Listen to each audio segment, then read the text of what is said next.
Guys আপনারা যখন গাড়ি ওয়াশ করবেন তখন চেষ্টা করবেন এই যে এই গিয়ার বক্সটা খুলে এই জিনিসটা পরিষ্কার করার জন্য। আমরা অনেকে গাড়ি ওয়াশ করি কিন্তু এই জিনিসটা খেয়াল করি না। এই জিনিসটা অবশ্যই খেয়াল করা দরকার সবার। এই জিনিসটা এখানে অনেক ধরনের ময়লা জমে থাকে। দেখেন আমারটা ক্লিয়ার করে রাখছি আমি। আমরা অনেকে এটা অবহেলা করি কিন্তু এটার কারণে আমার চেন প্রিমিয়ামটা আমার এর আগে চেন প্রিমিয়াম আপনার 4 মাস 5 মাসের মধ্যে চলে যেত।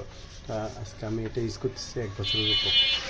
এই জিনিসটা আমি শেখার পর থেকে আমি সবসময় ট্রাই করি এই চেন প্রিমিয়ামটা পরিষ্কার রাখার।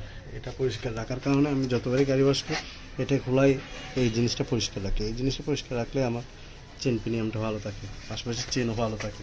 এখানে ময়লা জমে যায় আমরা যখন গাড়ি চালাই। বেশ আপনি নর্মালি গাড়ি চালালেও এই জায়গাটা ময়লা জমে যায়। আপনারা সবসময় চেষ্টা করবেন এই এটা খুলে অবশ্যই আপনি কি এই চেন প্রিমিয়ামটা পরিষ্কার রাখার জন্য। চেন প্রিমিয়াম পরিষ্কার থাকলে আপনার চেনও ভালো পারফরমেন্স দেবে, পাশাপাশি গাড়িও ভালো পারফরমেন্স দেবে।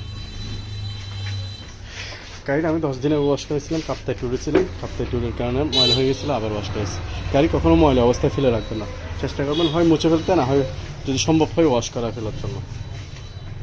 ওকে গাইস, থ্যাংক ইউ।